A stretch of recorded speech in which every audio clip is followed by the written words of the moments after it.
우리 교재에서 아까 읽어나가던 뉴에이지까지 했죠. 2번입니다. 예, 2번.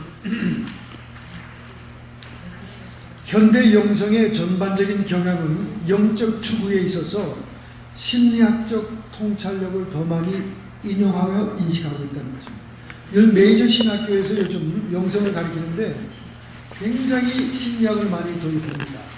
그 중에서 가장 많이 도입하는 게 융심리학이에요. 융은 목사의 아들로 태어났습니다. 아버지의 신앙을 영향을 받아서 그의 심리학은 그 영적인 세계까지도 이렇게 조금 타칭을 하죠. 그래서 융심리학이 영성신학에서는 굉장한 인기를 가지고 있습니다. 저도 굉장히 한때 융심리학에 심취해가지고 융심리학 책을 많이 읽었어요. 많은 그 좋은 정보가 있습니다. 그런데 지나치게 현대 영성의 전반적인 그 경향이 심리학으로부터 영향을 많이 받고 있다는 거죠. 우리가 지식과 정보는 참고는 할 수 있지만은 그게 너무 영성을 주관하면 좀 문제가 되겠죠. 그래서 이런 영성적인 경향은 융심리학적인 게 많이 그 책에 인용되어 있고요. 많이 있습니다. 초점과 타인의 관계 개선이 있을 때도 자기 몸도 자기 몰입, 자기 고착을 가져올 위험성이 있다. 그러니까 너무 지나치게 자기에 대해서 집착한다는 거예요. 융심리학이 자기를 분석하고 막 이러니까 위험성이 있다는 거죠. 따라서 현대 영성이 사회정의, 정치적인 책임, 경제적인 책임 소재 등의 문제에 대해 침묵한다는 비판은 근거가 있는 것이다. 현대 영성이 너무 개인화되고 자기중심이라서 정치적인 책임, 경제적인 책임, 사회적인 그런 정의를 등한시한다는 비판이 있다는 거죠. 그러니까 영성이 너무 퍼셔널로 아주 계속 개인을 추구하는 거죠. 여러분도 아마 융심리학을 좀 이렇게 보면 굉장히 아주 흥미를 느낄 거예요. 융심리학을 하다 보면 그 중에 그 국제결혼에 대한 얘기가 나오죠. 왠지 국제결혼한 그 부부들이 그 굉장히 상당히 이렇게 우리 이렇게 한인들끼리 결혼하는 것보다는 뭔가 그 갭이 있다고 생각이 되는 거죠. 근데 그 융심리학에서 그걸 얘기하기를 집단 무의식이 다르기 때문이다. 집단 무의식은 민족 고유의 문화, 민족 고유의 생활, 그런 것들이 어릴 때부터 다 이렇게 내려오잖아요. 근데 그것이 이렇게 무의식을 이루고 있다는 거예요. 집단적으로. 그래서 이렇게 한국 부부들은 이렇게 서로 대화하면 벌써 그 대화가 소통이 금방 돼요. 뭘 얘기하는지 벌써 알죠. 우리가 어릴 때부터 같은 문화, 같은 민족, 같은 환경에서 많이 자랐기 때문에 그렇죠. 근데 이제 외국인을 만났을 경우는 이제 성인이 돼서 만났으니까 그 어릴 때나 그 오랜 그 무의식 세계가 교류가 힘들다는 얘기를 많이 하고 있어요. 융심리학에서 그렇게 얘기하는 거예요. 제가 얘기하는 게 아니라. 그래서 물론 저 신앙에는 좀 다르겠지만은 일반 개인에 있어서 국제결혼은 좀 힘들지 않겠느냐 이렇게 얘기하는데 이제 미국의 상황은 달라요. 어린아이들이 일찍 이민 오거나 또는 미국에서 태어나게 되면 어릴 때부터 같은 환경과 문화를 공유하잖아요. 그죠? 학교에서, 유치원부터. 그러니까 비록 인종은 달라도 집단 무의식의 그 공감대가 형성돼 있죠. 그러니까 성인에 대해서 만나지 않고 어릴 때부터 학교에서 자라요. 그래서 지금 우리 2세들이 국제결혼하는 퍼센테이지가요. 예전에는 40% 정도였어요. 근데 지금은 60% 이상입니다. 오히려 한국 애들이 국제결혼을 선호해요. 왜 그러냐면 집에는 맨날 싸우는 엄마 아버지. 그냥 한국 여자들은 싸우는 것밖에 모르고 남편을 쥐어뜯는 것밖에 모른다고 보고 있거든요. 그런데 학교에 가면 백인 선생님이 하니 그러면서 좋은 얘기만 합니다. 그러니까 이거 미국 사람이 더 낫네 이렇게 생각하는 거예요. 우리 애들도 그랬어요. 그래서 우리 둘째는 뭐 어릴 때부터 연애도 백인하고만 걸더라고요. 그래서 골치가 아팠는데 어쨌든 지금은 그 국제결혼이 60%래요. 2세들이. 네, 2세들 60%. 그래서 가만히 국제결혼을 많이 한 2세들의 집안을 보면 부부싸움을 끔찍하게 한 사람들은 애들이 다 국제결혼 하더라고요. 한국 여자도 너무 잔소리 많고 너무 남자들을 박박 긁고 막 이런 것만 봐가지고 막 그리고 이민 와가지고 한국 부부들이 안 싸우는 부부가 없잖아요. 왜냐하면 문화도 다르지 돈 벌어 오기도 힘들지 집회만 해야 자동차 폐기해야 그러니까 경제적인 문제가 부부를 계속 싸우게 하는 거예요. 그러니까 애들은 맨날 눈만 뜨면 부부가 싸우는 것만 본 거예요. 그러니까 한국 사람 no thank you 이렇게 되는 거예요. 한국 사람 no thank you. 그래서 지금은 60% 이상이 된다는 거예요. 근데 이제 성인이 돼서 만난 부부들은 조금 어떤 공허감이나 이런 마음의 허전한 채워지지 않은 그런 것이 있다는 거예요. 왜냐하면 그게 집단 무의식이 다르기 때문에 공감대가 쉽게 형성되지 않기 때문이다. 이게 이제 융심리학에서 나오는 한계입니다. 여러분도 융심리학에 이렇게 심취하면 굉장히 아주 그냥 많이 좋아할 거예요. 제가 그 융심리학에 심취해가지고 한때 책도 많이 사보고 많이 했습니다. 근데 이제 왜 그걸 알게 됐냐 하면은 그 미국 신학대학에서 그걸 많이 다뤄요. 영성이라고 하면서 심리학적인 통찰력을 많이 가져옵니다. 자, 세 번째, 영성의 영감과 지침을 얻기 위하여 동양으로 방향을 돌린 점이다. 영성의 이름을 붙여놓고는 지금 동양 철학 또는 동양의 이런 것들에 눈을 돌린 거예요. 지금 미국의 불교가 얼마나 유행입니까? 굉장히 유행이에요. 왜냐하면 What's new? 미국 사람들은 뭐가 새 거냐고 말이죠. 근데 석가모니가 새 거예요. 그 사람들은. 우리 한국은 다 낡아 빠져서 이제는 불교라면 지긋지긋하고 별 새로울 것이 없는데 미국 사람들은 막 맨날 예수 타령하고 말이죠. 이러다가 석가모니가 탁 나타나니까 What's new? 그래가지고 얼마나 불교가 인기인지. 더군다나 유명한 그 배우들이 달라이라마, 티베트 불교 심취하잖아요. 누굽니까? 유명한 배우. 응? 있죠. 이름이 갑자기 생각나요. 누구?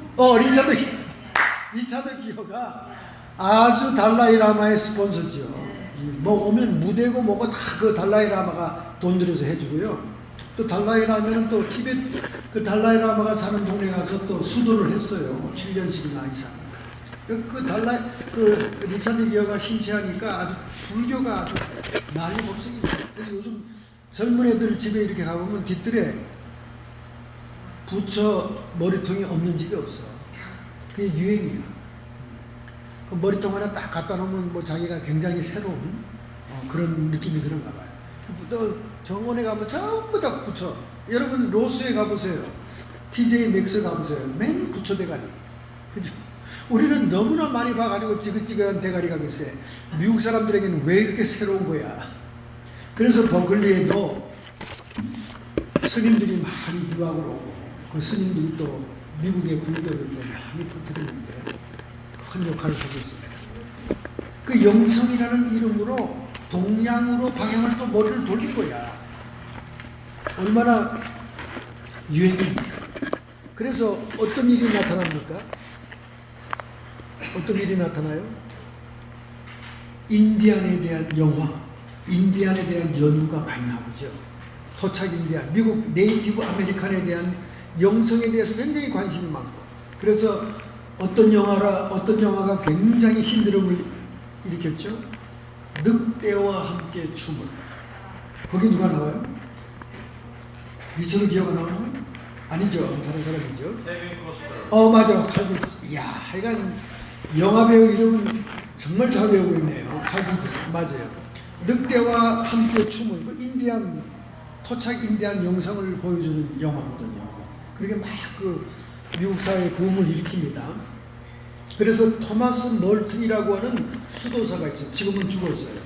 그 토마스 멀튼의 동양과 믹스된 그 영성, 그 책이 미국 지금 책방에 베스트셀러예요. 지금까지 베스트셀러. 영성책의 최고의 책이라고 얘기하는 거예요. 제가 읽어보면 전부 다 이거는 종교 통합주의적인 책이고 동양 철학과 동양에 대한 관심을 쓴 책들이에요. 이게 토마스 멀튼이라는 수도사. 미국 사람들에게는 엄청 유명합니다. 영성 서적의 베스트셀러 작가죠. 그래서 이렇게 동양의 영적인 전통으로부터 자기 신앙을 고취시킨 그런 것이 또 기독교에 영향을 주고 있다는 거예요. 그렇지만 우리 입장에서는 그걸 영성이라고 할 수 없잖아요. 그래서 이 현대 서구인들이나 미국 사람들이 땅과 생물체, 사물 속에 거룩한 임재를 인식하고 영이 있다고 취급을 하는 거예요. 영이 있다고. 이런 것을 영성이라고 부릅니다. 그러니까 우리가 얼마나 기독교 영성으로서는 분별을 해야 되는가 하는 걸 알 수가 있죠. 심지어 다양한 자립운동들이 있죠. 도박 또는 마약, 또 술 중독, 알코올리즘, 셀프 헬프 12단계 무슨 교육이 있잖아요. 교회에서 벌이고 있죠. 그게 이제 법원에서 땅땅땅 칠 때 그 교육을 받으라고 얘기합니다. 그래서 그 교육을 받는데 그 통제 훈련, 삶을 통제하는 훈련 가지고 영성이라는 이름을 요즘은 또 붙여. 그러니까 아무 때나 갖다 붙이는 거예요, 영성을.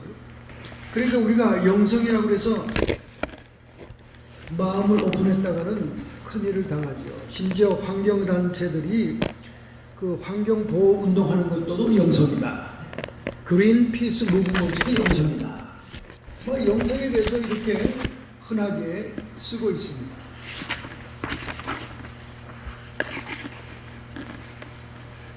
그러면 영성이란 무엇입니까? 영성이란 무엇인가?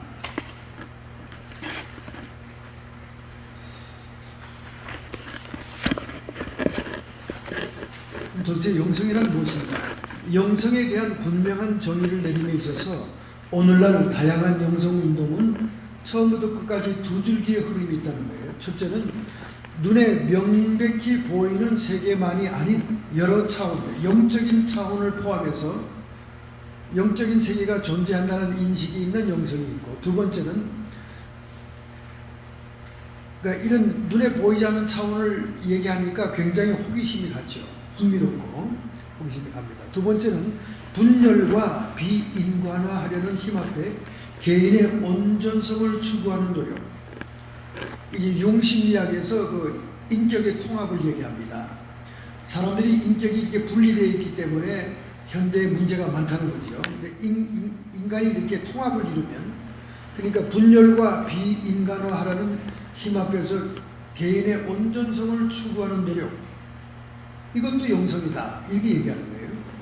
그러니까 두 가지의 보이지 않는 세계에 대한 호기심, 또 다른 한 가지는 우리 인간의 온전성을 위해서 인간이 영육이 통합하는 것, 뭐 이것이 영성이다, 뭐 이렇게 두 가지 흐름이 있다는 것입니다.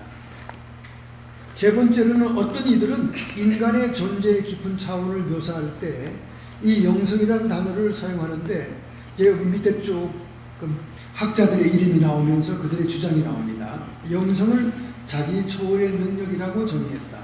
초안 볼스키 콜이죠. 그 다음에 에워드 키 커튼즈는 궁극적인 현실이 경험되는 인간 내면의 차원이다. 그 다음에 존 맥커리는 온전한 의미에서 인간이 되어가는 것이다. 아까 두 번째 얘기한 거랑 맞는 거죠. 고든 웨이크필드는 존재의 근본 또는 존재의 목적과 관련 지르는 인간의 본성의 한 구성 요소다. 또 에드워드 키넥은 한 사람이 비진실에서 진실로 이동하는 변증의 표현이다. 또 라이문도 파니카는 인간의 상태를 다루는 전형적인 방법이다 하고 이렇게 정의를 했다는 거예요. 이런 넓은 의미에서 영성은 자기 초월을 통한 점진적인 인간 통합에 관심을 가진다는 거예요. 자기 초월을 통한 점진적인 인간 통합. 자기 초월이가 영적인 것을 추구하는 걸 얘기하는 거죠. 점진적으로 자기 인간을 통합한다, 이거죠. 통합. 거기에 관심을 갖는 것이 넓은 의미의 영성이다, 이렇게 얘기했다는 거예요. 우리 기독교 영성하고는 다른 거예요. 일단 네 번째, 영성신학자들 가운데 핵심적인 인물이 샌드라 슈나이더입니다. 이게 GTU 계신 분이에요. 샌드라 슈나이더라는 영성신학자 때문에 GTU가 세계 모든 대학에 영성학의 권위가 됐어요. GTU가. 그래서 유럽에서도 영성신학을 공부하려고 G2에 유학 옵니다. 왜냐하면 샌드라 슈나이드라고 하는 이 여성신학자 때문에 와요. 그의 관점에서 보면 이 세상에는 서로 다른 여러 종류의 영성들이 존재하는데 그 중에는 하나님이란 단어를 언급하지 않은 영성도 있다. 슈나이드는 영성이란 광범위한 의미에서 소외나 자기 몰두가 아니라 궁극적인 가치를 향한 자기 초월을 통하여 삶의 통합을 추구하려는 인간의 의식적인 경험이다. 이게 세계적인 최고의 권위 영성신학자가 얘기한 일반 영성의 정의입니다. 여러분이 이걸 이해하려면 이거 몇 번 읽어야 되는 거예요. 몇 번 리피트해서. 소외나 자기 몰두가 아니라 궁극적인 가치를 향한 자기 초월을 통하여 삶의 통합을 추구하려는 인간적인 의식적인 경험이다. 원래 신학자들은 이런 어려운 말을 엮어야 최고 권위가 있는 겁니다. 하여간 어쨌든 여러분이 이해했다고 믿고 밑에 영성은 한 개인이 가지고 있는 최고의 가치 속에서 자기 초월적 지식과 자유와 사랑을 통한 한 개인의 삶의 통합을 지속적으로 추구하는 방식입니다. 그러니까 일반 영성에서는요, 인간의 개인의 삶의 통합을 추구한다는 겁니다. 이게 무슨 얘기인지 아세요? 쉽게 얘기하면 이거예요. 우리가 육신을 가진 몸으로 그냥 육적인 삶을 살아왔다는 겁니다. 그런데 어느 날 우리가 영적인 존재를 깨달아서 이 영적인 존재와 육적인 존재가 통합을 이루어 온전한 인간성을 추구하는 것이 일반 영성의 정의라는 거예요. 대강 이해가 되죠? 예? 영에 대해서 전혀 의식을 못하고 육신적인 삶만 살아온 거예요. 보통 일반 불신자들의 삶이죠. 그러다가 우리가 기독교에 귀의하거나 중생하게 되면 영적인 세계를 알게 되고 깨닫게 됩니다. 그 영의 세계는 천사도 있고 사탄도 귀신도 있고 또 하나님의 영도 있고, 그러니까 영적인 존재로는 하나님의 영, 인간의 영, 귀신의 영, 천사의 영, 이게 대두영이죠. 예. 그러니까 이런 세계를 우리가 알게 되게 되고, 그런 우리의 영적인 존재로서 육과 통합되는 완전한 인간성을 추구해 나가는 것이다. 이게 이제 일반 영성의 정의입니다. 그럼 왜 영성이냐? 왜 영성이냐? 왜 영성이 필요하냐? 3번이죠. 교재 3번 맨 아래쪽입니다. 왜 영성이냐? 왜 영성이 필요하냐? 그 말이죠. 왜 영성이냐? 왜 영성을 얘기하느냐? 거기 이제 읽어보면 이렇게 나오죠. 영성에 대한 관심이 오늘날 이 정도로 크게 일어나는 이유가 뭐냐? 그것은 역사적인 의미가 있습니다.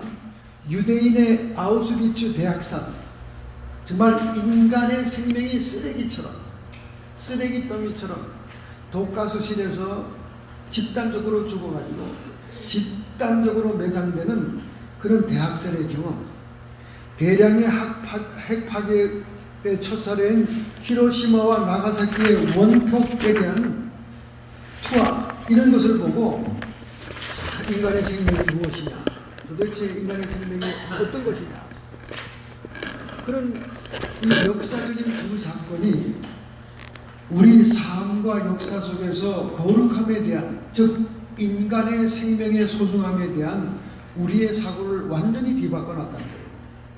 정말 그 유대인들이 학살당한 그 모습을 보면 완전 쓰레기더미예요. 참 쓰레기더미처럼 막 그냥 매장되고 너무너무 처참하죠. 또 최근에는 캄보디아의 킬링필드에 800만이 학살됐는데 그 뼈다구가 쌓여있는 모습을 보면 정말 즐겁습니다. 이런 그 역사적인 사건들이 우리를 영성에 대한 관심을 갖게 된다는 겁니다. 하나님께 대한 커다란 의문을 갖게 되죠. 오늘날 현대 영성에 가장 깊은 암시를 주어온 것이 20세기에 깨닫게 된 악에 대한 깊은 인식이었다. 너무나 인간의 생명이 처참하게, 무심하게 저렇게 사라져가는 것에 대한 그 악에 대한 깊은 인식이 우리 영의 세계에 대해서, 영적인 것에 대해서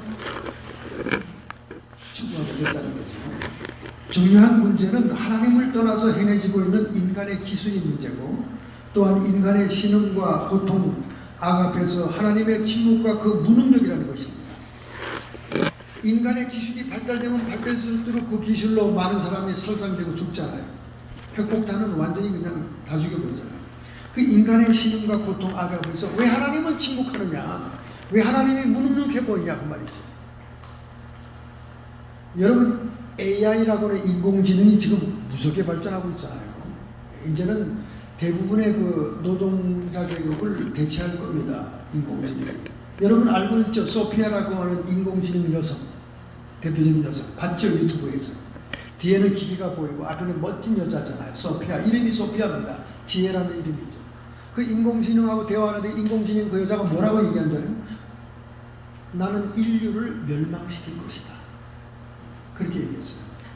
인공지능으로 컴퓨터 시스템으로 로봇이 된 여자가 한다는 얘기가 나는 인류를 멸망시킬 것이다. 그 인터뷰한 유튜브에 나와 있습니다. 얼마나 끔찍합니까, 여러분? 인공지능이 무섭게 발전하고 있습니다. 무섭게 발전했어요. 인간이 만들어 놓고는 인간이 지배를 당한다는 거예요. 그러니까 이제 종말이 왔다는 겁니다. 종말이 왔다는 거예요.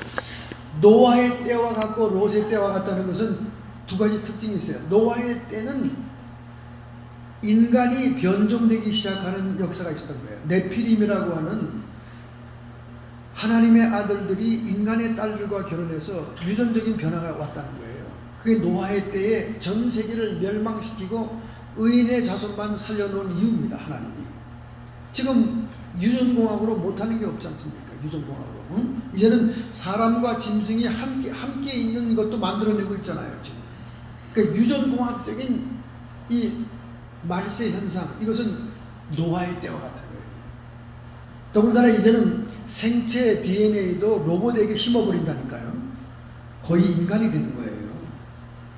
그 인공지능으로 떠드는 로봇이 그 제3성전의 재단에 서게 되잖아요. 적그리스도의 모양을 한. 그 인공지능의 그 로봇에게 경배하게 하잖아요. 그리고 칩을 다 받게 하지 않습니까? 666을. 그 때가 온다고 성경에 나와 있잖아요. 멸망에 가증한 것이 거룩한 것에 선 것을 보거든 때가 다 가까워진 것을 알아라. 그때부터 완전 대환란이죠. 대환란.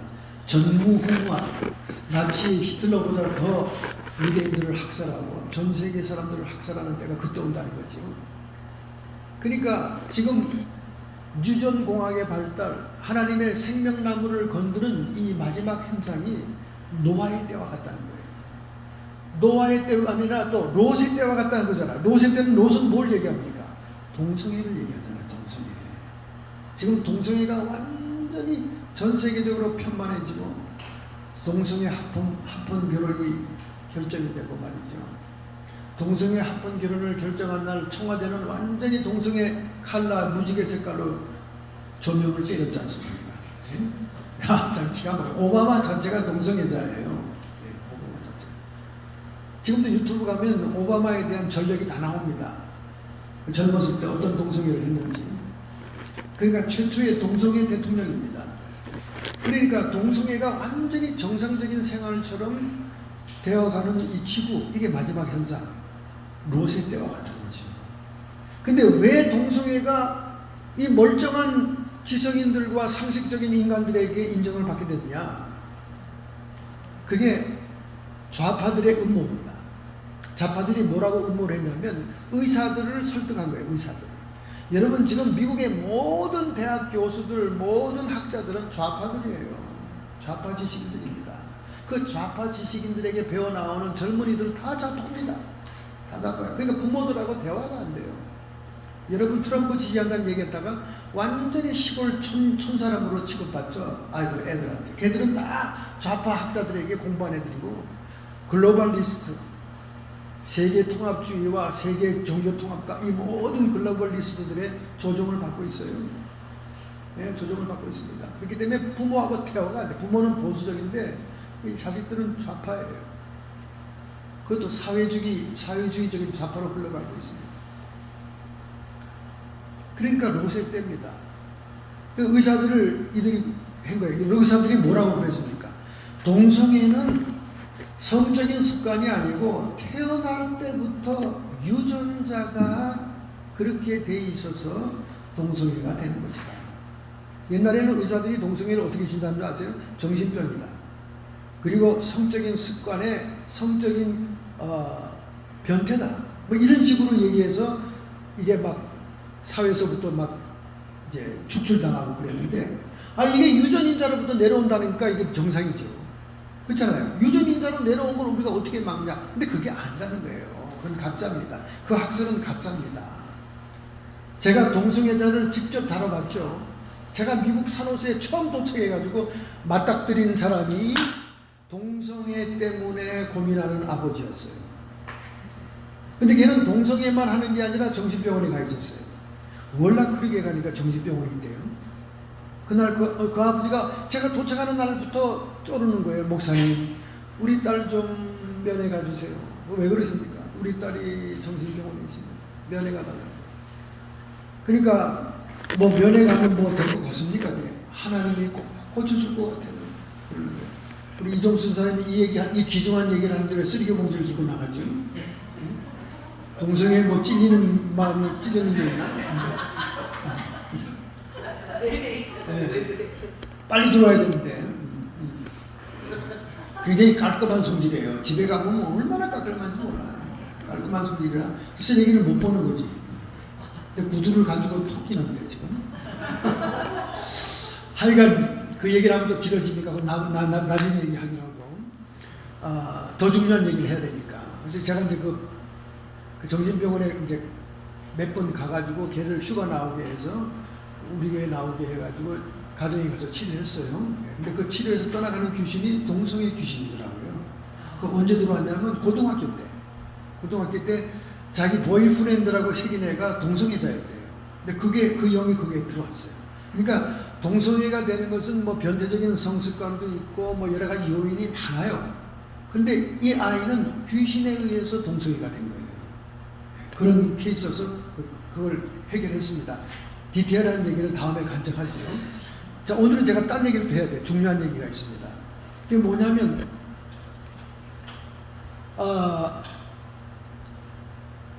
프리메이슨을 거느리고 있는 일루미나티가 있습니다. 여러분 일루미나티 얘기 들어봤죠? 일루미나티에게는 265개의 카드가 있어요. 265개의 카드. 그 카드는 전부 다 일어나지 않은 예언적인 카드입니다. 여러분이 유튜브에 들어가서 일루미나티 카드를 찍으면 쫙 나와요. 거기에 911 사태도 그림으로 그려져 있습니다. 여러분 많이 봤죠?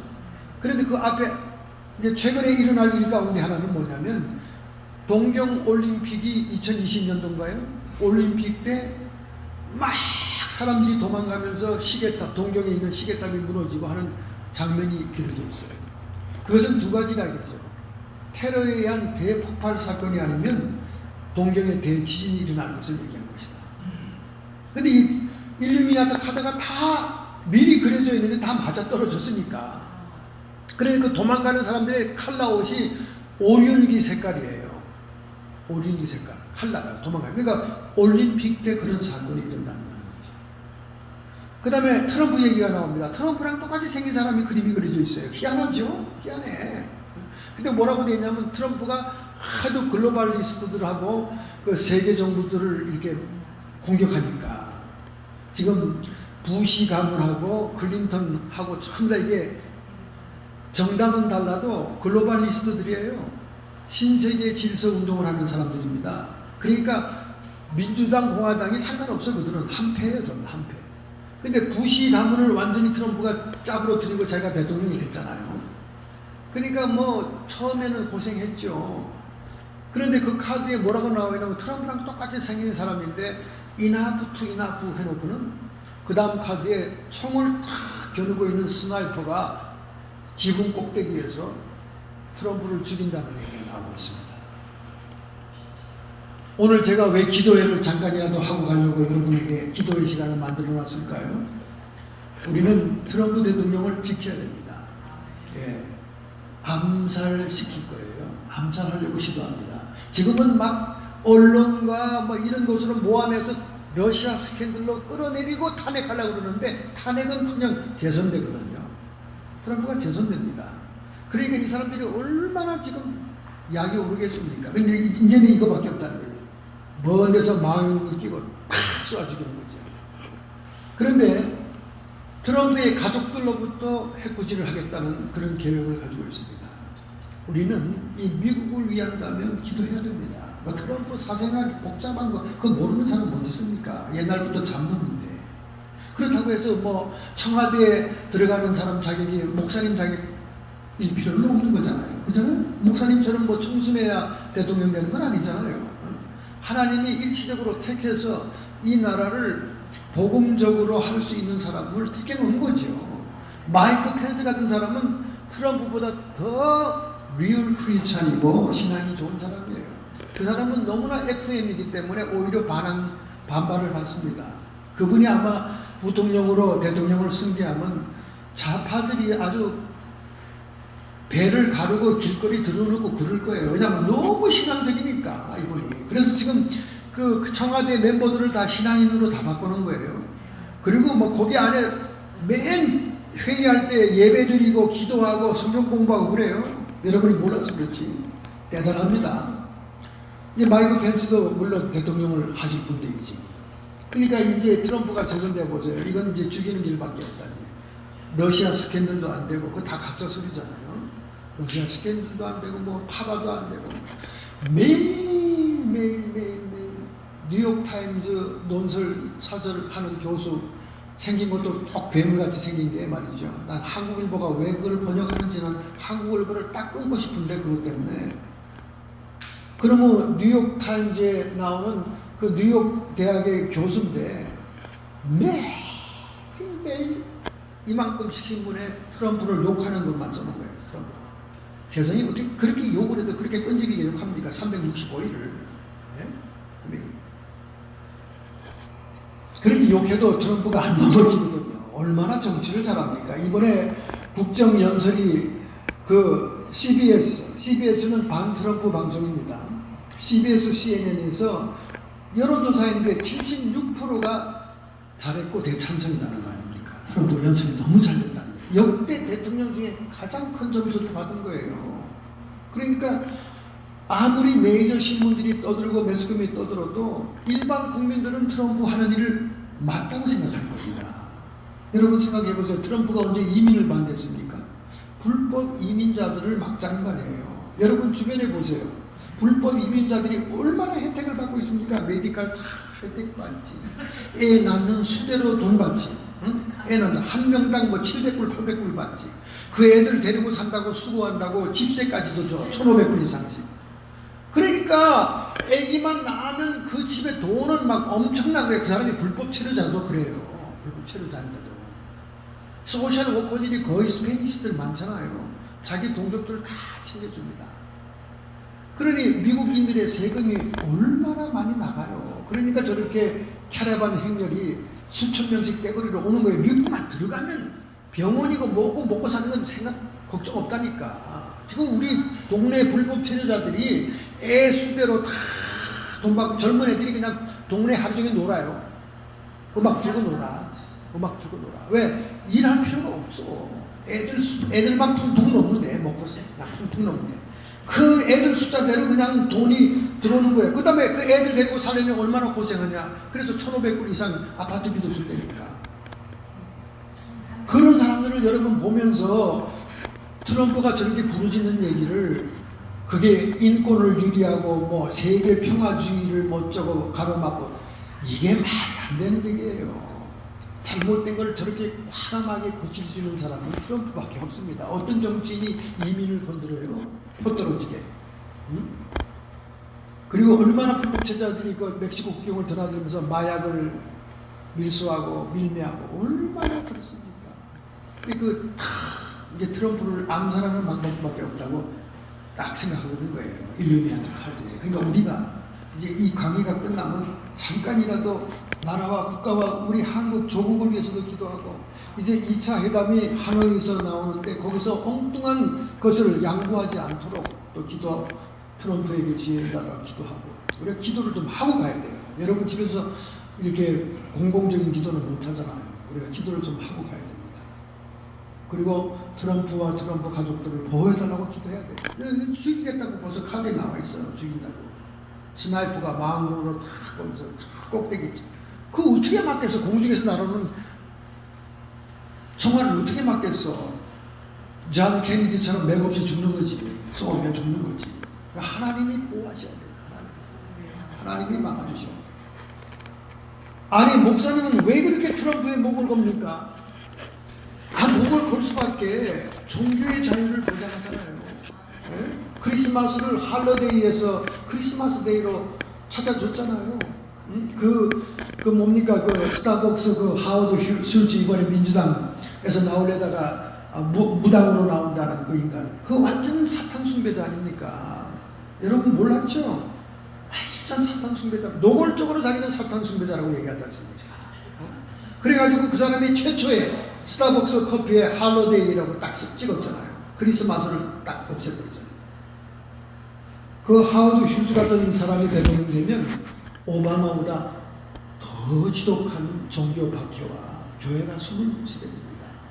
사탄 숭배자니까 자기는 노골적으로 사탄 숭배를 얘기합니다. 그러니까 이 스타벅스 커피를 지난 개강일에 그냥 2박스, 3박스 사온 거 보고 제가 피를 토하는 심정이 없죠. 커피 중에도 가장 비싼 커피인데 막 2박스, 3박스 저거 사탄 숭배하는 인간 건데 저거. 이제 여러분 스타벅스 사 먹지 마세요. 아무리 커피가 맛이 그냥 맥도날드 가서 싼 커피 사자줘요. 시니어 디스카운트 하면 75전. 얼마나 좋아. 싸고 맛있고. 스타벅스는 너무 진해. 진한다고 하고 또 비싸. 비싸서 그 돈이 다 어디로 가? 하워드 슐츠 주머니 들어가서 사탄 숭배자들에게 다 공급하잖아요. 사탄 교회들에게 돈 보내고 말이죠. 아니 왜 우리 기독교인이 그걸 알면서 그걸 사죠? 우리 김현숙 자매님이 절대 이제 스타벅스에 사러 들어가지 않을 줄로 있습니다. 교제로 돌아가는 우리 사모님도 교제를 들었는데 끝난 거예요. 오늘 강의는. 네, 끝난 거고. 제가 한번 중요한 걸 하나 잊어버렸는데 생각나는 얘기하긴 하죠. 여러분 이 시대가 그런 시대입니다. 노아의 시대요, 롯의 시대입니다. 우리가 정말 신앙인으로서 정신 차려야 돼. 정신 차려야 됩니다. 우리는 우리의 기도가 필요합니다. 만약에 우리의 기도가 모자라면 트럼프는 암살당할 것이고, 그리고 그 자녀 임기를 마이크 펜스가 이어나가고 또 재선될지는 가망이 없을 것이다. 좌파들이 백성을 떨 테니까. 그런 그 소식이 들려오고 있습니다. 그러나 우리 기독교인들이 대동단결해서 위정자를 위해서 기도하고 하나님의 보호를 구하게 되면 모든 임기를 채우게 될 것이다. 그렇게 우리 복음주의에서 자꾸 소식이 들려옵니다. 여러분 오늘 우리가 한번 다 같이 한번 기도합시다. 그리고 제가 명단을 가지고 있는 우리 중보 기도자들을 위해서 기도하겠어요. 우리 조슈아 차를 위해서 기도하고, 그 다음에 우리 데이빗 황을 위해서 기도하고, 또 우리 오스트레일리아에 있는 조나단을 위해서 기도하고, 다 우리 하나님의 종들로 온전히 헌신할 수 있도록 우리 제가 다 같이 한번 통성으로 우리 나라와 우리 조국을 위해서, 또 먼저 우리가 공공적인 그런 기도를 한번 다 같이 통성으로 하겠습니다. 전능하신 하나님 아버지, 이 시간 저희들이 개인적으로 기도하지 못했던 여러 많은 중보 기도의 제목을 가지고 이 시간 하나님 앞에 기도합니다. 주님, 저희들의 기도